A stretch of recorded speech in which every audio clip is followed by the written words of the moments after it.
माता जी ने थाली लगा करके दी। माधवदास जी जल्दी जल्दी पाने लगे। माता जी बोली, अरे माधवदास जी आप बड़े निर्दयी हो। माधवदास जी बोले, क्यों? अकेले खाते जा रहे हो, ये इतना छोटा सा नन्हा सा बालक आपके बगल में बैठा है, इतना प्यारा सा बालक बैठा, इसको क्यों नहीं पवा रहे हो? माधवदास जी तुरंत रुक गए, बगल में देखा तो कोई था ही नहीं।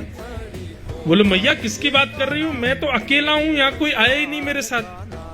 मैया बोली, आंख धो के आओ, देख नहीं रहे हो बगल में नन्हा सा बालक बैठा है, ऐसे सुंदर नेत्र, ऐसी सुंदर मुस्कान, दतुइयां दिख रही हैं इसकी। मुझे तो ये लग रहा है जरूर ये बालक तुम कहीं से चुरा के लाए हो। इतना कोमल बालक कोई माँ कैसे दे सकती है किसी को? माधवदास जी ने नेत्र बंद किए और जैसे जगन्नाथ जी का स्मरण किया तो बालक के रूप में जगन्नाथ जी का ही दर्शन हुआ। माधवदास जी बोले, तभी मैं कहूं मुझे इतनी भूख क्यों लग रही है? भूख मुझे नहीं लग रही है, मेरे चित्त में जगन्नाथ जी बैठ के आ गए, उनको लग रही थी, इसलिए मैं भोजन कर रहा हूं। जो माधवदास जी 1.5 महीने में वृंदावन पहुंचने वाले थे, 3 महीना में पहुंचे। क्यों? दिन में 8 बार भोजन करते थे, क्योंकि ठाकुर जी चित्त में बैठ के चल रहे हैं ना संग में, और ठाकुर जी तो 8 बार भोजन चाहिए। अब तो बार बार माधवदास जी कहते, ठाकुर जी नेक रुक जाओ, बस कछु तो चलन दो मोकू। चित्त में बैठ करके ठाकुर जी आ गए। ये भक्ति की प्रधानता।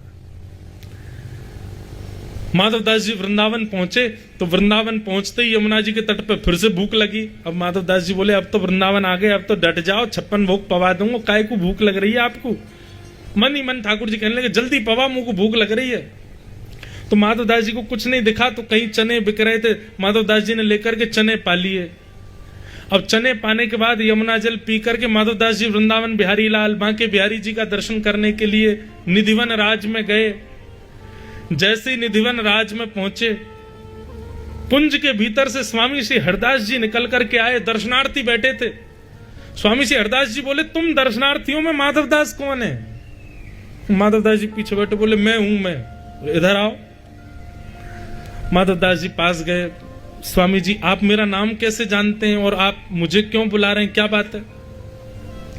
बोले, हमने 56 भोग ढराए हैं बिहारी जी को, लेकिन बिहारी जी टेढ़ा मुंह करके बैठे हैं। बोले, मुंह को भूख ही ना लग रही? हमने की, क्यों? बोले, माधवदास ने रूखे चना खवा दिए मुंह को, या हमारे भूख ना लग रही। इसको कहते हैं भक्ति।